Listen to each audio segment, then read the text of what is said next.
Hi everyone, it's Kate at Candid Chronicles back again.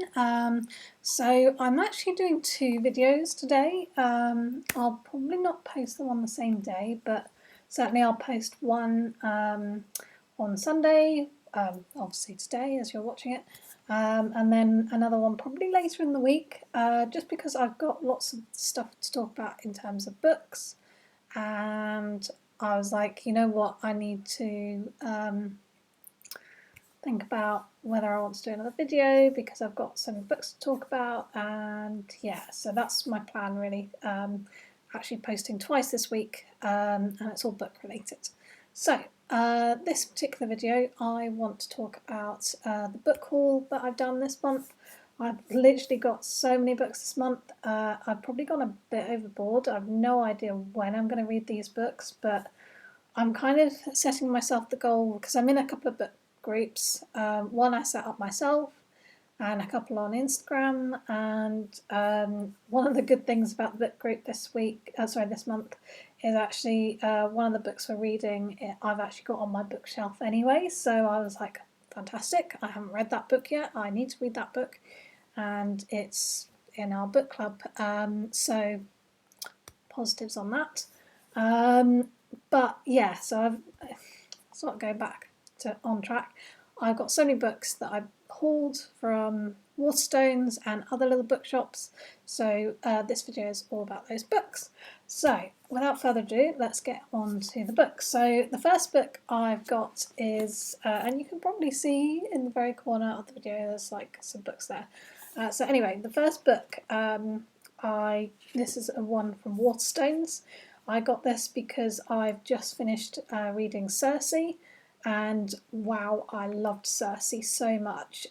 You can go check out my review on my blog, but yeah, just really enjoyed it. The writing style was fantastic, written really well, really got into the plot and the characters, and it's more of a character piece than a plot piece, I feel.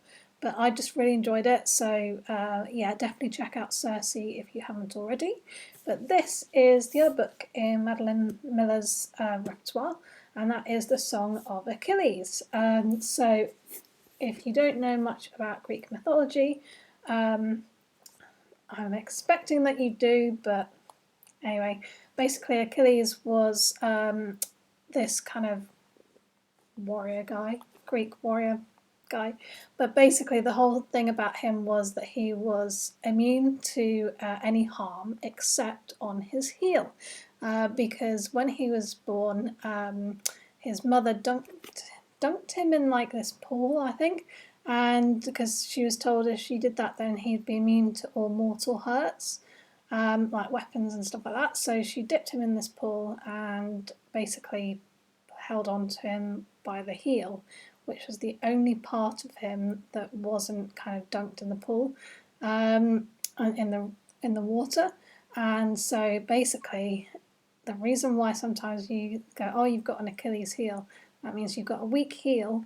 And the reason for that was because actually how Achilles died was he got an arrow, I think, in his heel, and yeah, basically died because of that.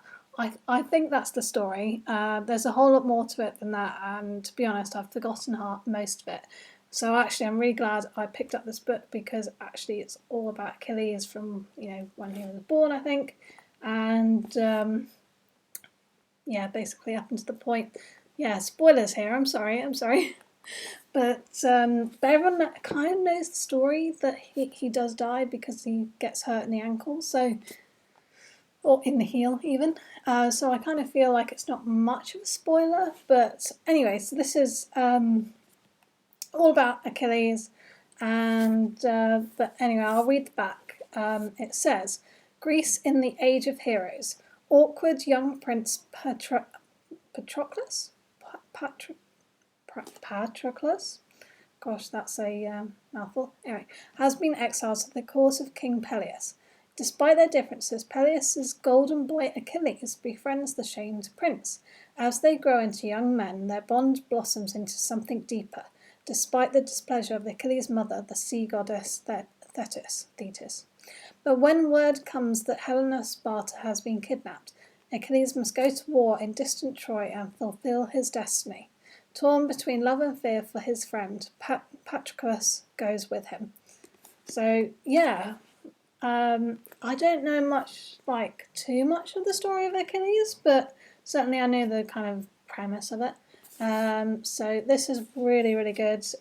Definitely would recommend any of her books anyway, because she writes them so well, just based on Circe. So really looking forward to getting into this one. So I don't know when I'm going to get into it, but I will get into it at some point. Yeah, that's book number 1. So the second book I got, which actually I got from a little bookshop in Lyme Regis in Dorset. So I've got a little bookmark from the shop, which was the Lyme Regis bookshop. So yeah, I'm based in Devon, not too far. I think Lyme Regis is on the border between Dorset and Devon. So I live about 45 minutes from there, and I went there on a little trip with a friend earlier this week, and I went to the museum, and they have a lot of fossils there because obviously it's famous for fossils because of Mary Anning, and one of the bits in the museum, like exhibitions, was actually kind of books and films written about and kind of placed in Lyme Regis. And actually, interestingly enough, one of Jane Austen's books, it takes place, there's excerpts of it take place in Lyme Regis. But this particular book, it's called Remarkable Creatures, and it's by Tracey Chevalier. So I've never read any of Tracey Chevalier, but she's famous for writing The Girl with the Pearl Earring. So yeah, I've not ever read that. Haven't read any of her other books, but was intrigued by this particular book because it's all about Mary Anning. And if you don't know Mary Anning, she's a famous kind of fossil hunter, and she lived quite a long time ago. I can't remember when she was born actually, but certainly like late 1800s. I have a funny feeling. I don't know, but yeah, I can't remember when she was born, but yeah, she's there's actually a film out with Kate Winslet who plays Mary Anning, called Ammonite, I think it is, and I keep meaning to watch it, sorry. But yeah, I mean, this book basically is all about Mary Anning and the fact that she finds all these fossils, and you know, she's actually in reality when she lived, she was quite poor, and she didn't get much for the fossils, and she had to like fight for recognition. So yeah, I kind of am intrigued by this book because I feel like I just feel like I want to kind of understand a bit more about that time period and her, and I personally love the idea of like paleontology.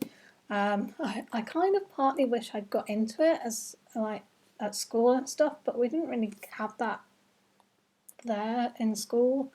But anyway, I got into other things, so I can read about it instead.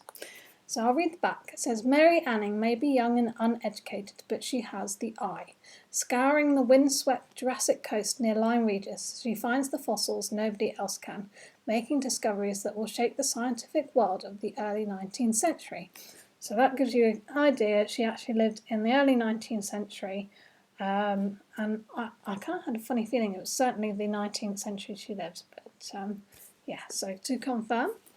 Anyway, but science is a male-dominated arena, and there are many who disapprove. She finds an unlikely champion in prickly Elizabeth Philpott, unmarried, middle-aged and middle-class, and a fellow fossil enthusiast. If they can weather differences in their age and standing and overcome professional envy, will true friendship prove the rarest find of all? So yeah, it sounds like a really interesting book. I feel like there's probably going to be an undercurrent of like friendship and kind of women kind of fighting for recognition, and yeah, just really interested to check that out, see what that's like, and read it in general. So yeah. Next one is a book that's been on my list for a long time, ever since I saw it in the bookshop, and that is The Priory of the Orange Tree. I've actually got, so I sign up to Fairy Loot, which is a young adult book subscription box where I get a book every month and various like goodies. You can check out all my unboxings on my channel. But one of the little items that I got was a bookmark, which was based off the Priory of the Orange Tree. And I love the bookmark, it's so cool. I actually use it in my Bookstagram pictures that I put on my Instagram, which is Shelf Yarns, if you don't know about it yet. And yeah, just really, really love it and like to use it, like to put it in my book pictures and stuff like that. So I kind of had seen this in the bookshop, so I knew of the book, but I kind of hadn't got around to like getting it, obviously. I remember when I first saw it, it was in hardback, and I love hardback, and I kind of half wish I'd got it in hardback, but at the same time, I mean, it's quite a chunky paperback. I mean, that's probably about as weighty as a hardback. So yeah, I mean, gosh. But yeah, there's lots of hype over it. I want to see if the hype is real. I'll read the back. It's, to be honest, all it says is a world divided, a queendom without an heir, an ancient enemy awakens. So I'm intrigued. So it's by an author called Samantha Shannon, who wrote another series which is on my to be read list, which is the Bone Season books. So the Bone Season, the Mime Order, and the Song Rising. It's all written on the back. That's why I can remember it, because I'm not very good with my memory. But yeah, I mean, I kind of want to know more about the book, especially as I've not really got synopsis here, so I'm kind of intrigued. I really want to check it out. Love the artwork on here. Yeah, just really intrigued to see what it's all about and give it a read.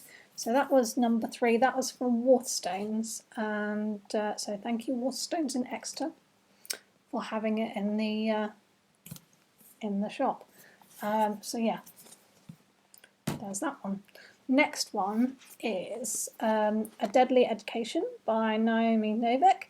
Now I have read all her Temeraire series books, which is all about kind of sort of like 18th century dragons and ships, and oh my god, like I love the series so much, and yeah, just love the idea of kind of like dragons and the Napoleonic Wars, and it's just really, really different, really interesting series.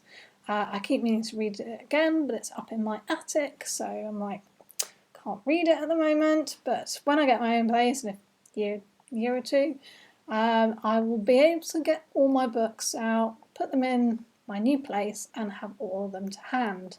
I do have a couple of her other books. I've got Spinning Silver to read, but I've also got a book which I've already read. Gosh, I can't remember the name of it now. It's got it. Uprooted, that was it. So I read Uprooted a while ago now. It's sort of it's actually one of my September book recommends, which I'm going to be speaking about in another video. But yeah, it's sort of basically about this girl who is chosen by the dragon. So it's a sort of like a take on the dragon, like the dragon and the princess sort of being sacrificed to the dragon, all that sort of stuff. But anyway, the character in that book, she's taken by the dragon, which is actually a kind of warlord, and she's kind of taught all this magic, and there's some scary woods with sort of beasts kind of wanting to get out of these woods and take over, but the dragon kind of, I keep thinking warlord, I'm like, no, warlock, kind of holds them at bay, And yeah, so that was quite a good little book. But in any case, we're talking about this book. So this book is called A Deadly Education. It's the first book in a new series by Naomi Novik. So it's book 1 of the Scholomance. Well, it says lesson 1 of the Scholomance. And I think the next book is The Last Graduate, which I've actually just pre-ordered through Waterstones. So this was another Waterstones buy. So actually I've got 2 books at Waterstones that I pre-ordered as well. So that's one of them, because it comes out later this month. So yeah, really intrigued to see what this is all about. I'll read the back. It says, "Enter a school of magic unlike any you have ever encountered. There are no teachers, no holidays, friendships are purely strategic, and the odds of survival are never equal. Once you're inside, there are only 2 ways out. You graduate or you die. Elle Higgins is uniquely prepared for the school's many dangers. She may be without allies, but she possesses a dark power strong enough to level mountains and wipe out untold millions. Never mind easily destroy the countless monsters that prowl the school. Except she might accidentally kill all the other students too, so Elle is trying her hardest not to use it. That is, unless she has no other choice." So yeah, it's sort of magic school-esque kind of thing. So yeah, typical probably school of magic book, where a girl has magic that is unpredictable, and yeah, just does really sound interesting. I like all that magic school stuff. I mean, maybe it stems from Harry Potter, and I used to read that when I was a kid. So, you know, the first book came out when I was 11, so yeah, kind of very much used to that sort of genre now and aspect of the genre. So yeah, intrigued to see what this is all about. It looks like it's even got a recommendation from Holly Black, who's one of my favourite authors. So yeah, really interested to see what that's all about. So next one, I told you I've got quite a few here. So actually this is the second book by Tomi Adeyemi, and I haven't actually read the first book yet. It's on my bookshelf, and I saw the second book and I was like, you know what, I need to get the second book because I want to read the first one, and I don't want to be kind of like reading the first one going, oh, I really want the second one. And I just saw it in Waterstones and I was like, you know what, I'm going to get the second one. I know I haven't read the first one, but I really, really want to get the second one. So I kind of just grabbed it. Anyway, a really interesting series, or certainly it looks it. It's got on the back, it just says, "They killed my mother, they took our magic, they tried to bury us. Now we fight."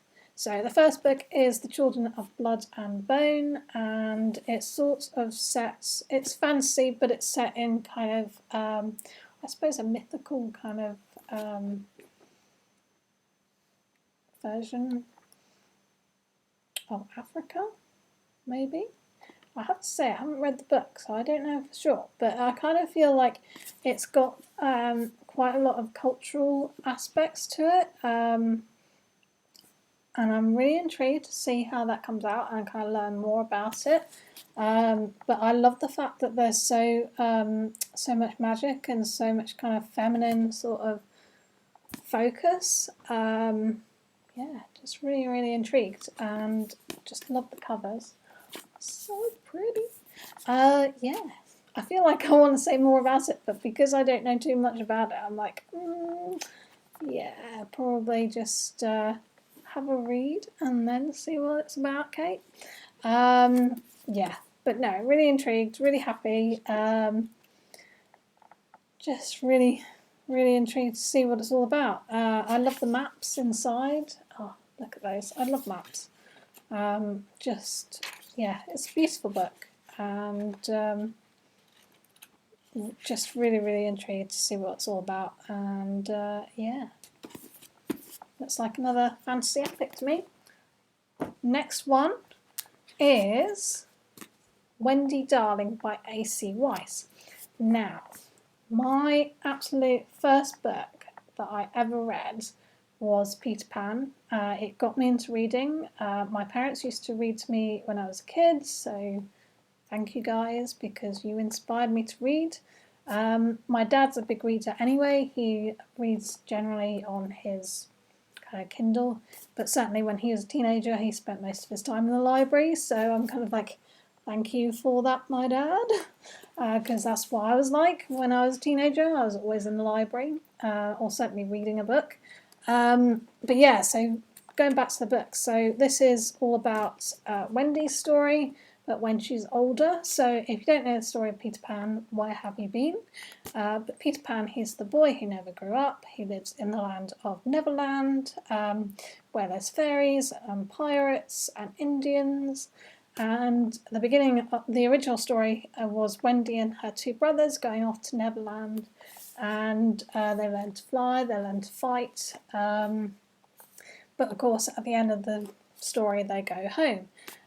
This is the story kind of later when she's all grown up, and her daughter, called Jane, has been taken by Peter Pan to Neverland, and Wendy decides that she's going to go after them. So I'll just read the back. Right. Find the second star from the right and fly straight on till morning, all the way to Neverland, a children's paradise with no rules, no adults, only endless adventures and enchanted forests, all led by the charismatic boy who will never grow old. But Wendy Darling grew up. She has a husband and a young daughter called Jane, a life in London. But one night, after all these years, Peter Pan returns. Wendy finds him outside her daughter's window, looking to claim a new mother for his lost boys. But instead of Wendy, he takes Jane. Now a grown woman, a mother, a patient and a survivor, Wendy must follow Peter back to Neverland to rescue her daughter and finally face the darkness at the heart of the island. So yeah, I'm really intrigued by this because Peter Pan is like the book that got me into reading. It inspired me, when I was three years old, and I was like, this is such a good book. And asked my mum how she knew what the book was saying, and my mum was like, well, I'm reading it, reading the words, and I was like, well, I want to learn. So yeah, I love all stories related to Peter Pan. I love all the TV and film adaptations.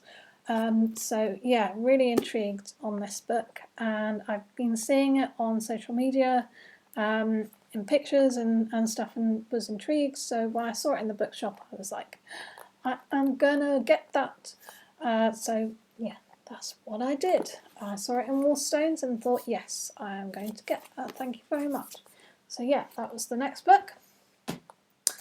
Now, the next book that I got is called The Night Country, and it is a book by Melissa Albert, and she wrote a book that I absolutely adored called The Hazel Wood. The Hazel Wood is amazing. If you haven't read it yet, I definitely recommend checking it out. Probably will end up recommending it in one of my monthly recommends, but up until now I don't think I have done yet. I can't remember, but yeah, I mean, I absolutely loved it. It was sort of like a take on fairy tales, and yeah, it was so different than some of the other books that I'd read that were about fairy tales and stuff. I just really enjoyed it. So yeah, it's interesting because The Night Country is like the end after the ending of that book. It's the second book, and I'm really intrigued to see how the main character Alice has kind of fared now that she's left the sort of Hazelwood and gone back to the real world. So I'm kind of like, what's going on? What about her friend who actually stayed in the sort of fairy tale land? What about others who left the fairy tale land and gone to the real world? What's going on? And also, why have we got another book? Is there another story? Other things going on? So yeah, really intrigued. So I'll read the back. Alice has fought hard for a normal life. Having escaped the hinterland, the strange, pitch-dark fairy tale world she was born into, she has washed up in New York City, determined to build a new future for herself. But when her fellow survivors start being brutally murdered, Alice must face the fact that the hinterland cannot be so easily escaped, and that, from the shadows of her past, something or someone is coming for her. Dun dun dun! So yeah, really, really intrigued to see like what's happening. Yeah, basically what sort of trouble and scrapes that Alice will get into and get herself out of and all that jazz. So yeah, so that was another book by from Waterstones. So thank you very much.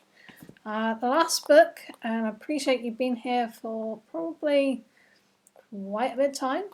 Apologies, I have quite a few books, but this is the last book, I promise, that I've bought for this month. So yeah, I didn't buy them all in one go. I actually bought them in a few installments, as it were. So yeah, most of them I bought kind of from Waterstones and others from, I think one I did buy from another bookshop. That was the one from Lyme Regis.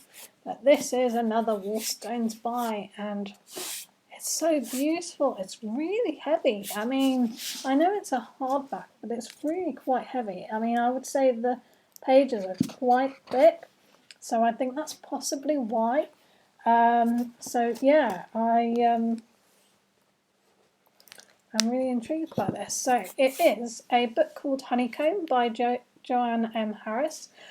So Joanne M. Harris is the name of Joanne Harris. So if you know Joanne Harris's book Chocolat, which I thoroughly recommend you read.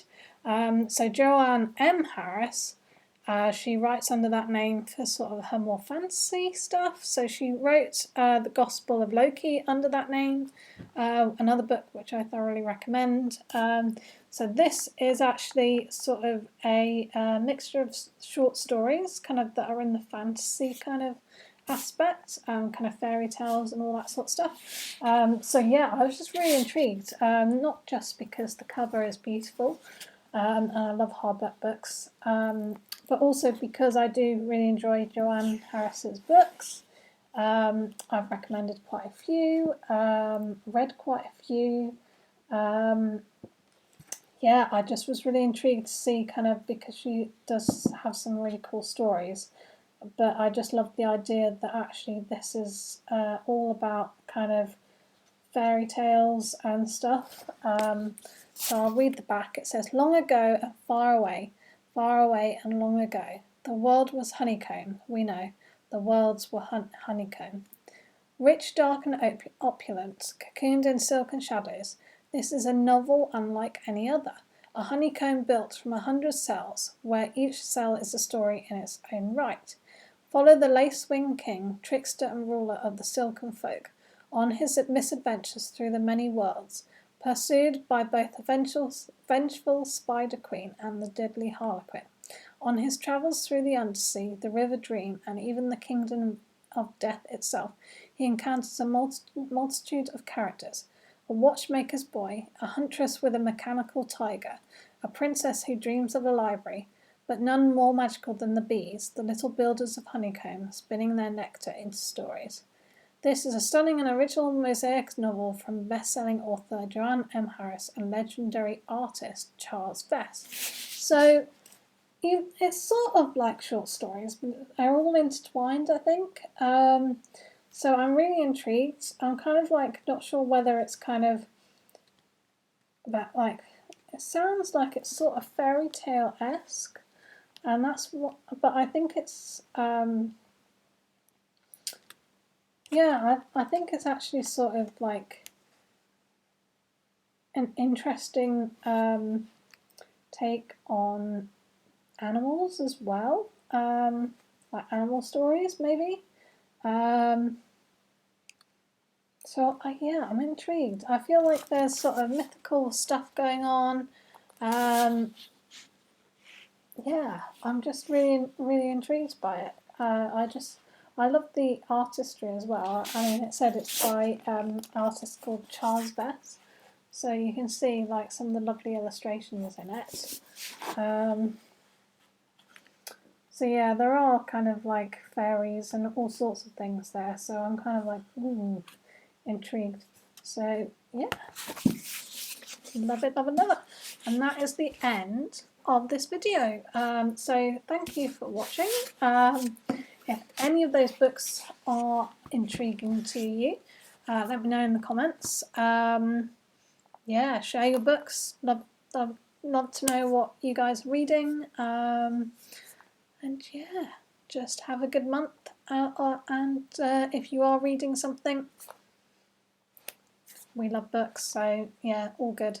And chat soon. So yeah, I think I'll leave it there. Thanks, guys, and talk to you soon. See you guys. Bye.